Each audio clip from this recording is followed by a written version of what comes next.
Baghdad کے ایک بزرگ ابو عامر رحمۃ اللہ علیہ اپنا واقعہ بیان کرتے ہیں کہ ایک بار میرے گھر کی دیوار اچانک گر گئی۔ مجھے بڑی پریشانی لاحق ہوئی اور اسے دوبارہ بنوانے کے لیے کسی مزدور کی تلاش میں گھر سے نکلا اور چوراہے پر جا پہنچا۔ وہاں مختلف مزدوروں کو دیکھا جو کام کے انتظار میں بیٹھے تھے۔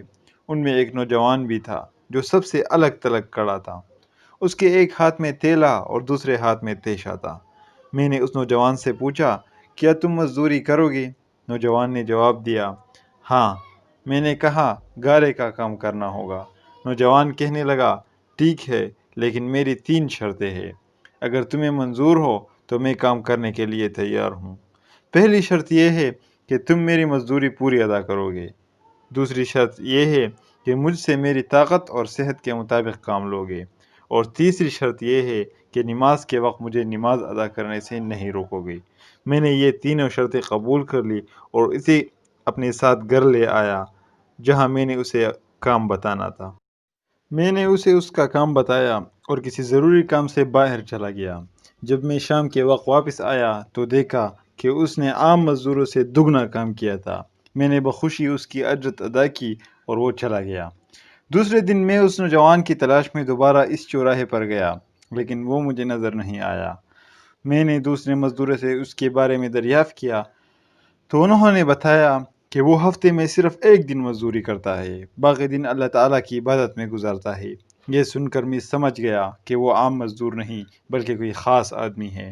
میں نے ان سے اس کا پتہ معلوم کیا اور اس جگہ پہنچا تو دیکھا کہ وہ نوجوان زمین پر لیٹا ہوا تھا اور اسے سخت بخار تھا۔ میں نے اس سے کہا، میرے بھائی، تو یہاں اجنبی ہے، تنہا ہے اور پھر بیمار بھی ہے۔ اگر پسند کرو تو میرے ساتھ میرے گھر چلو اور مجھے اپنی خدمت کا موقع دو۔ اس نے انکار کر دیا، لیکن میرے مسلسل اصرار پر وہ مان گیا، لیکن ایک شرط رکھی کہ وہ مجھ سے کھانے کی کوئی شے نہیں لے گا۔ میں نے اس کی یہ شرط منظور کر لی اور اسے اپنے گھر لے آیا۔ وہ 3 دن میرے گھر قیام پذیر رہا، لیکن اس نے نہ تو کوئی چیز کا مطالبہ کیا اور نہ ہی کوئی چیز لے کر کھائی۔ چوتھے روز اس کی بخار میں شدت آ گئی تو اس نے مجھے اپنے پاس بلایا اور کہنے لگا، میرے بھائی، لگتا ہے کہ اب میرا آخری وقت قریب آ گیا ہے، لہٰذا جب میں مر جاؤں تو میرے اس وصیت پر عمل کرنا کہ جب میری روح جسم سے نکل جائے تو میرے گلے میں ایک رسی ڈالنا اور گھسیٹتے ہوئے باہر لے جانا اور اپنے گھر کے ارد گرد چکر لگوانا اور یہ صدا دینا کہ لوگوں، دیکھ لو، اپنے رب تعالیٰ کی نافرمانی کرنے والے کا یہ حشر ہوتا ہے۔ شاید اس طرح میرا رب مجھے معاف کر دے۔ جب تم مجھے غسل دے چکو تو مجھے انہی کپڑوں میں دفن کر دینا۔ پھر بغداد میں خلیفہ ہارون رشید کے پاس جانا اور یہ قرآن مجید اور انگوٹھی انہیں دینا اور میرا یہ پیغام بھی دینا کہ اللہ سے ڈرو، کہیں ایسا نہ ہو کہ غفلت اور نشے کی حالت میں موت آ جائے اور بعد میں پچھتانا پڑے، لیکن پھر اس سے کچھ حاصل نہ ہوگا۔ وہ نوجوان مجھے یہ وصیت کرنے کے بعد انتقال کر گیا۔ میں اس کی موت کے بعد کافی دیر تک آنسو بہاتا رہا اور غمزدہ رہا۔ پھر نہ چاہتے ہوئے بھی میں نے اس کی وصیت پورا کرنے کے لیے ایک رسی لی اور اس کی گردن میں ڈالنے کا قصد کیا تو کمرے کے ایک کونے سے ندا آئی کہ اس کے گلے میں رسی مت ڈالنا۔ کیا اللہ کے اولیاء کے ساتھ ایسا سلوک کیا جاتا ہے؟ یہ آواز سن کر میرے بدن پر کپ کپی طاری ہو گئی۔ یہ سننے کے بعد میں نے اس کے پاؤں کو بوسہ دیا اور اس کے کفن دفن کا انتظام کرنے چلا گیا۔ اس کے تدفین سے فارغ ہونے کے بعد میں اس کا قرآن پاک اور انگوٹھا لے کر خلیفہ کے محل کی جانب روانہ ہو گیا۔ وہاں جا کر میں نے اس نوجوان کا واقعہ ایک کاغذ پر لکھا اور محل کے داروغہ سے اس سلسلے میں بات کرنا چاہی تو اس نے مجھے جھڑک دیا اور اندر جانے کی اجازت دینے کے بجائے اپنے پاس بٹھا لیا۔ آخرکار خلیفہ نے مجھے اپنے دربار میں طلب کیا اور کہنے لگا، کیا میں اتنا ظالم ہوں کہ مجھ سے براہ راست بات کرنے کے بجائے روقے کا سہارا لیا؟ میں نے عرض کیا، اللہ تعالیٰ آپ کا اقبال بلند کرے، میں کسی ظلم کی فریاد لے کر نہیں آیا بلکہ ایک پیغام لے کر حاضر ہوا ہوں۔ خلیفہ نے اس پیغام کے بارے میں دریافت کیا تو میں نے وہ قرآن مجید اور انگوٹھی نکال کر اس کے سامنے رکھی۔ خلیفہ نے ان چیزوں کو دیکھتے ہی کہا، یہ چیزیں تجھے کس نے دی ہے؟ میں نے عرض کیا کہ ایک گارا بنانے والے مزدور نے۔ خلیفہ نے ان الفاظ کو 3 بار دہرایا، گارا بنانے والا، گارا بنانے والا، گارا بنانے والا، اور رو پڑا۔ کافی دیر رونے کے بعد مجھ سے پوچھا، وہ گارا بنانے والا اب کہاں ہے؟ میں نے جواب دیا، وہ مزدور فوت ہو چکا ہے۔ یہ سن کر خلیفہ بے ہوش ہو کر گر گیا اور عصر تک بے ہوش رہا۔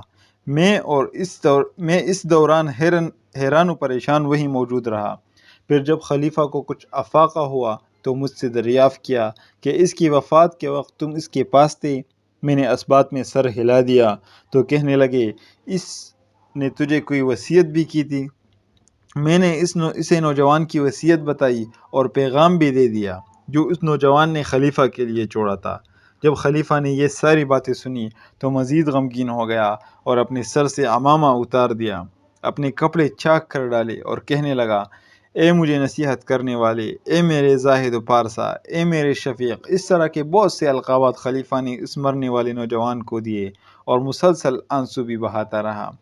یہ سارا معاملہ دیکھ کر میری حیرانی اور پریشانی میں مزید اضافہ ہو گیا کہ خلیفہ ایک عام سے مزدور کے لیے اس قدر غم زدہ کیوں ہے؟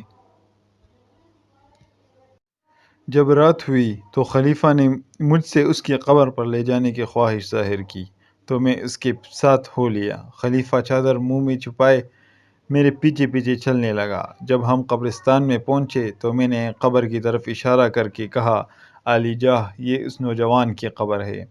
خلیفہ اس کی قبر سے لپٹ کر رونے لگا۔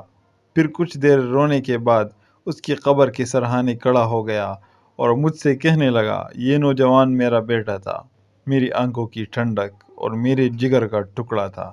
ایک دن یہ رقص و سرور کی محفل میں گم تھا کہ مکتب میں کسی بچے نے یہ آیت کریمہ تلاوت کی، الم یان للذین آمنوا ان تخشع قلوبہم لذکر اللہ۔ کیا ایمان والوں کو ابھی وہ وقت نہ آیا کہ ان کے دل جھک جائے اللہ کی یاد میں؟ سورہ حدید۔ جب اس نے یہ آیت سنی تو اللہ تعالیٰ کے خوف سے تر تر کانپنے لگا اور اس کی آنکھوں سے آنسو کی جڑی لگ گئی اور یہ پکار پکار کر کہنے لگا، کیوں نہیں، کیوں نہیں، اور یہ کہتے ہوئے محفل کے دروازے سے باہر نکل گیا۔ اس دن سے ہمیں اس کے بارے میں کوئی خبر نہ ملی یہاں تک کہ آج تم نے اس کی وفات کی خبر دے دی۔ بحوالہ حکایت الصالحین۔